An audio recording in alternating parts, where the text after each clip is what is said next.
থেকে জমিন বানাইলেন, পাহাড় বানাইলেন, সূর্য বানাইলেন, চন্দ্র বানাইলেন, সবকিছু আল্লাহ পাক রব্বুল আলামিন মুহররমের 10 তারিখে বানাইলেন।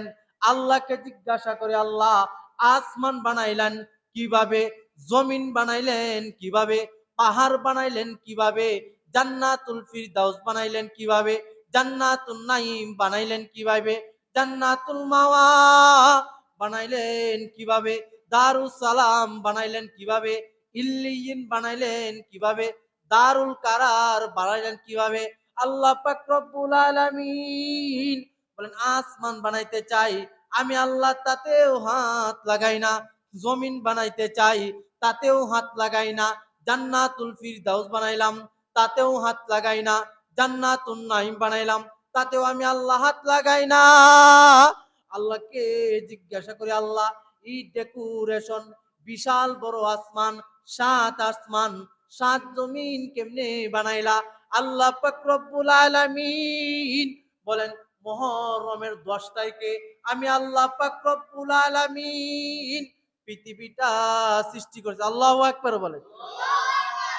যে 10 তারিখ আমাদের সামনে আসতেছে, মুহররম মাসে আমাদের জন্য করণীয় হইল আল্লাহ আল্লাহ বেশি বেশি করা। কারণ এই দিনে আল্লাহ সব কিছু বানাইলেন। আল্লাহকে জিজ্ঞাসা করি, আল্লাহ আসমান বানাইলেন কিভাবে, জমিনটা চ্যাপ্টা বানাইলেন কিভাবে, সূর্য বানাইলেন কিভাবে, পাহাড় বানাইলেন কিভাবে, পর্বত বানাইলেন কিভাবে। আল্লাহ পাক রব্বুল আলামিন পবিত্র কোরআনে বলেন, কুল ইন্নামা আমরুহু ইযা আরাদা শাইআন আইয়াকুলা লাহু কুন ফায়াকুন। আমি আসমান বানি প্রয়োজন হইল, আমি আল্লাহ মুহররমের 10 তারিখে আসমানকে বললাম, আসমান কুন হইয়া যা, সঙ্গে সঙ্গে আসমান হইয়া যায়। জমিন বানানির প্রয়োজন হয়েছে, জমিনকে বললাম মুহররমের 10 তারিখে জমিন কুন হইয়া যা, সঙ্গে সঙ্গে জমিন হইয়া যায়। পাহাড় বানাইতে চাইলাম মুহররমের 10 তারিখে, পাহাড়কে বললাম কুন হইয়া যা, সঙ্গে সঙ্গে পাহাড় হইয়া যায়। সূর্য বানাইতে চাই, চন্দ্র বানাইতে চাই, আল্লাহ পাক রব্বুল আলামিন মুহররমের 10 তারিখে সব কিছু বানাইলেন। আবার কিয়ামত হইবে মুহররমের 10 তারিখে। এই জন্য আল্লাহ পাক রব্বুল আলামিন দুনিয়ার মানুষকে বোঝায়, হে দুনিয়ার মানুষ, মুহররম মাস যখন পাইবা, ইবাদত বেশি বেশি করবা, মুহররমে রোজা রাখবা। কারণ আল্লাহ পাক রব্বুল আলামিন দুনিয়ার মানুষকে বোঝায়, হে দুনিয়ার মানুষ, তোমরা যদি এই মুহররমে রোজা রাখো, আমি আল্লাহ পাক রব্বুল আলামিন খুশি হইয়া আমি আমার বান্দার পিছনের গুনাহগুলি মাফ করে দেব। আল্লাহু আকবার বলেন। আরো জোরে বলেন আল্লাহু আকবার। এই জন্য ভাই আমাদের প্রয়োজন হইল কি জানেন, মুহররম মাসে এটা ভাই ইবাদত বেশি বেশি করা। কারণ ভাই দেখেন, মুহররমের, হ্যাঁ, গত বছর আমি মুহররমের আলোচনা করছি হইল নীলক্কা। কোন জায়গাতে ভাই? নীলক্কা সরকার বাড়ির মসজিদে আমি মুহররমের আলোচনা করছিলাম, লম্বা আলোচনা। কিভাবে আসলো মুহররম, কেমনে আসলো, কি লেনদেন। এই জন্য আমাদের প্রয়োজন হইল ভাই মুহররমের আলোচনা বেশি বেশি করা। মুহররমকে স্মরণ রাখার জন্য মুহররমের রোজা রাখা। এখন আমাদের প্রশ্ন আছে, হুজুর রোজা একটা রাখবো নাকি 2টা রাখবো? হুজুর রোজার সূচনাটা কিভাবে হয়েছে? ভাই আমি তো মুসলমানের সন্তান, আমি তো ভাই মুসলমানের ঘরে জন্ম নিছি। আপনি জানুয়ারি, ফেব্রুয়ারি, মার্চ, এপ্রিল, মে, জুন, জুলাই, আগস্ট, সেপ্টেম্বর, অক্টোবর, নভেম্বর, ডিসেম্বর সবগুলি জানলেন ভাই। আরবি মাসের নাম কয়জন জানেন? আপনি জিজ্ঞাসা করেন, যারা শিক্ষিত মানুষ তারাও তো পর্যন্ত আরবি মাসের কি জানে না, 12টা নাম জানে না। এই জন্য ভাই আমাদের প্রয়োজন হইল ভাই আরবি মাসের 12টা নাম জানা। এখন আপনার প্রশ্ন হইতে পারে যে হুজুর আরবি মাসের নাম জানা কি ফরজ? ভাই আরবি মাসের নাম জানা হইল ফরজে কিফায়া। কি বললাম ভাই? আরবি মাসের নাম জানা? ফরজে কেফায়া। এখন আপনি প্রশ্ন করতে পারেন, হুজুর ফরজে কেফায়া এটা কোন জামানার হালুয়া? ভাই ফরজে কেফায়া বলা হয় এমন জিনিসকে, যেমন ভাই আপনাদের এই বাদা ভাড়ার মধ্যে একজন লোক মারা গেছে। লোক মারা যাওয়ার পরে এখন এখন এই লোকের জানাজার মধ্যে কি বাধা পাড়ার সমস্ত মানুষ আপনার জানাজায় শরিক হইতে হবে কিনা? না ভাই, যেহেতু ওই লোকটা বাদাফাড়া থেকে মারা গেছে, কাজেই এই লোকটার জানাজা পড়া হইল এলাকাবাসীর জন্য ফরজে কেফায়া। ফরজে কেফায়া কাকে বলে? ফরজে কেফায়া এমন জিনিস যে গ্রামের দু একজন যদি আদায় করে, তাহলে সকলের পক্ষ থেকে ফরজে কেফায়া আদায় হয়ে যায়। আল্লাহু আকবার। এইটাকে বলে ফরজে কেফায়া। আপনি ইল্লাল্লাহর দাওয়াত দিতে চান, খ্রিস্টানদেরকে যদি আপনি দাওয়াত দিতে চান, ইসলাম সম্পর্কে খ্রিস্টানরা আপনাকে প্রশ্ন করবে, প্রশ্ন করতে পারে যে ভাই বলেন তো ফরজে কেফায়া কাকে বলে? আমি তো ভাই মুসলমান নিজেকে দাবি করতেছি, কিন্তু ভাই আমি ইসলাম সম্পর্কে কতটুকু জানি। একটা মুসলমানকে জিজ্ঞাসা করেন ভাই ফরজে কেফায়া কাকে বলে বলেন তো, ওই মুসলমানরা হা করে তাকায় থাকবে। ভাই আমি দুনিয়ার সব কিছু জানলাম, কিন্তু ইসলাম সম্পর্কে আমি কি জানলাম? তো ভাই আমি বলতেছিলাম যে আরবি মাসের নামগুলি মুখস্থ রাখা এটা হইলো ফরজে কেফায়া। মানে আপনাদের এই মহল্লার দু একজন যদি আরবি মাসের নামগুলি মুখস্থ থাকে, আরবি মাসের হিসাবগুলি যদি দু একজনও জানা থাকে, তাহলে সকলের পক্ষ থেকে এই ফরজে কেফায়াটা আদায় হয়ে যায়। আল্লাহু আকবার বলেন। এই জন্য ভাই আমি বলতেছিলাম যে এই মুহররম মাস এটা হইলো খুব মর্যাদা সম্পন্ন একটা মাস ভাই। কোন কিতাবের মধ্যে আসছে রমজানের পর হইল মুহররমটা আল্লাহ নিকট সর্বশ্রেষ্ঠ। যে আল্লাহ নিকট চারটা মাস হইল ভাই সবচেয়ে মর্যাদা সম্পন্ন মাস। হ্যাঁ, জিলহজ মাস, জিলকদ মাস, রজব মাস, মুহররম মাস, এই চারটা মাস হইল আল্লাহ নিকট সবচেয়ে দামি মাস। এই জন্য এই যে আমরা আজকে আলোচনা করতেছি, গত বছর আমাদের সাথে তো অনেক মানুষ ছিল, এই মুহররম মাস আসতে না না আসতে অনেকে কিন্তু ভাই কবরের নিচে চলে গেছে না ভাই? দেখবেন হইতে পারে এটা আমার আপনার জীবনে, অনেকের জীবনে শেষ মুহররমের জুমাও হয়ে যাইতে পারে। কারণ ভাই মুহররম মাস তো আরো 1 বছর পরে গুইলা মুহররম মাস আসবে। এই জন্য মুহররম মাসকে স্মরণ রাখার জন্য, মুহররম মাসকে বুঝার জন্য, মুহররম মাসে রোজা রাখা। তো আমি আপনাদেরকে বলতেছিলাম যে মুহররম মাসের মধ্যে অনেক বড় বড় ঘটনা হয়েছে। কি ঘটনা ভাই? আল্লাহ আসমান জমিন মুহররম মাসে সৃষ্টি করেছিলেন। মানে মুহররমের 10 তারিখে আল্লাহ পাক রব্বুল আলামিন সব কিছু সৃষ্টি করেছে। শুধু তাই না, আমি আলোচনা করছিলাম যে আইয়ুব আলাইহিস সালাম তার সমস্ত শরীরে কীড়া ছিল। আল্লাহ পাক রব্বুল আলামিন এর নিকট আইয়ুব আলাইহিস সালাম দোয়া করে, কিন্তু দীর্ঘদিন পরে আল্লাহ পাক রব্বুল আলামিন মুহররমের 10 তারিখে আল্লাহ পাক রব্বুল আলামিন আইয়ুব আলাইহিস সালামের দোয়াকে কবুল করে। সুবহানাল্লাহ বলে। আরো জোরে বলেন ভাই সুবহানাল্লাহ।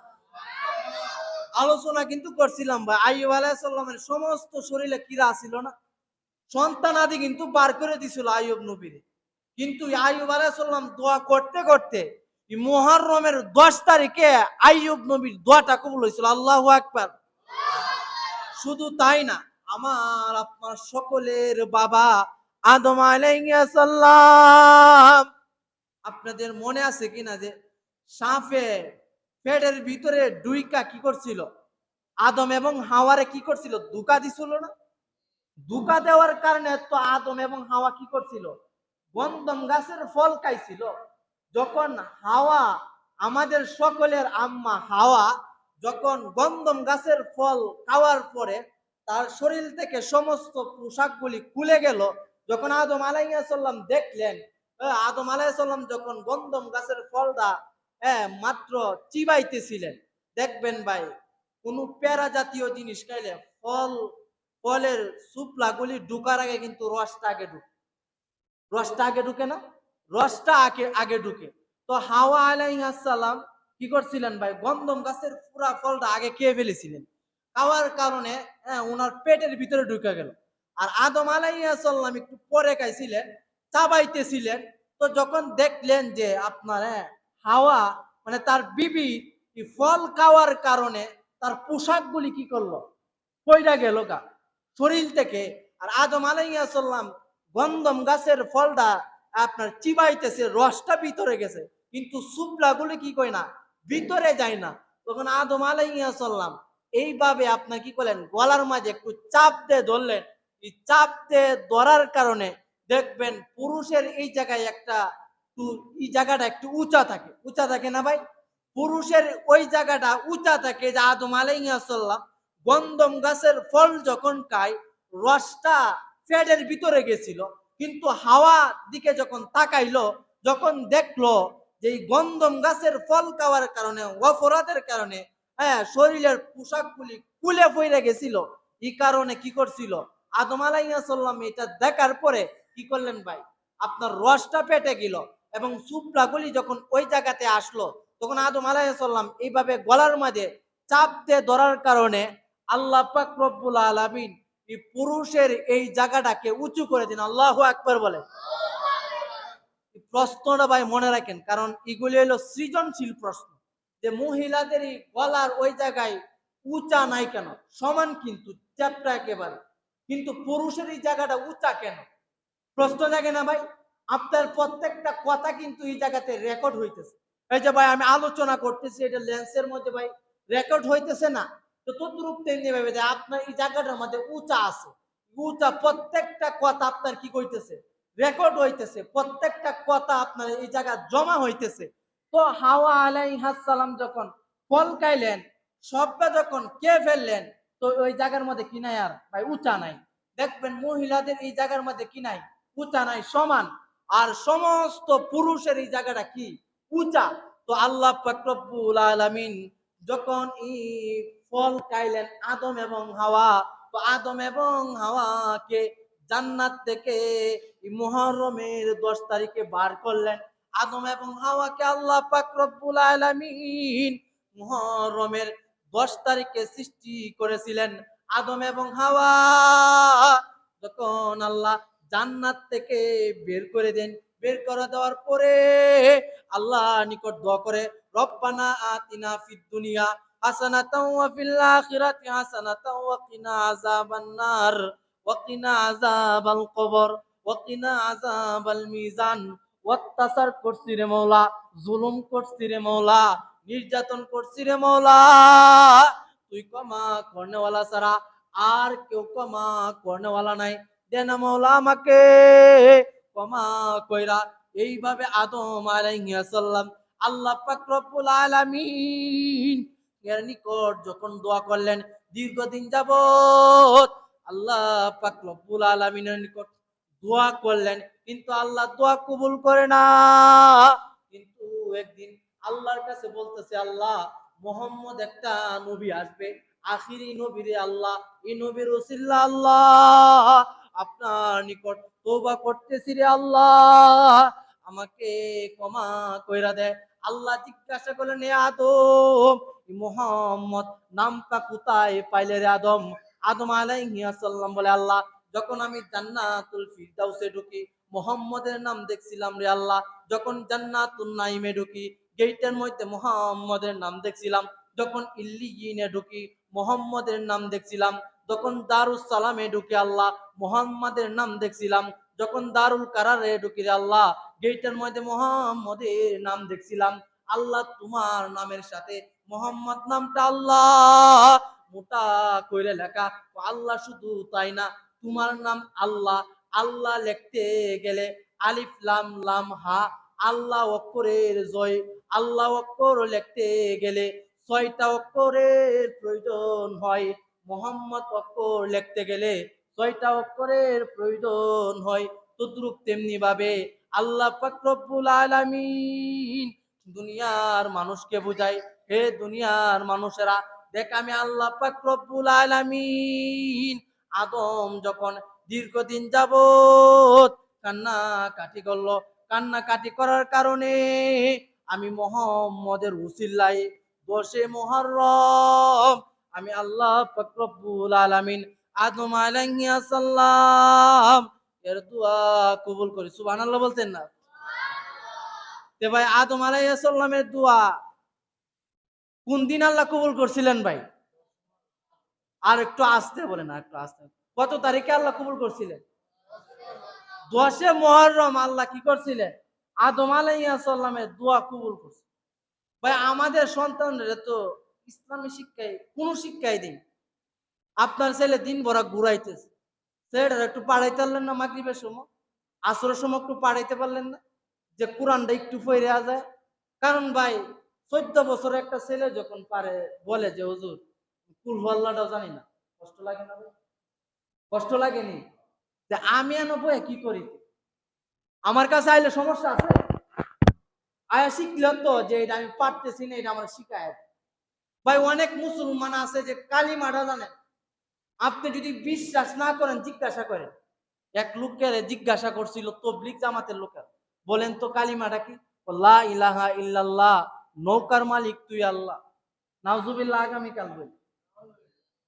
কালিমাটা পর্যন্ত জানেন। কইছে নবীর নাম কি? বঙ্গবন্ধু শেখ মুজিবুর রহমান। দুষ ভাই আমাদের ইসলাম সম্পর্কে আপনি জানেন? আমি লা ইলাহা ইল্লাল্লাহ পারি, যে পারে না তারে বলেন যে ভাই আপনি পারেন না লা ইলাহা ইল্লাল্লাহটা শুনেন তো আমারটা হয় কিনা। আমারটা হইলে আপনি হ্যাঁ তো হইল, আর আমারটা যদি ভুল হয় তাহলে আপনি শুধরায় দেন। ভাই দেখেন তো আমার রুকুটা সহি শুদ্ধ আছে কিনা। এইগুলি নিয়ে আমাদের কোনো পেরেশানি। আমার জমি লাগবো, জ্ঞান লাগবো, তেন লাগবো। ভাই একটা কথা মনে রাখবেন, দেখেন ইন্ডিয়া বাংলাদেশের চেয়ে 14 গুণ বড় না?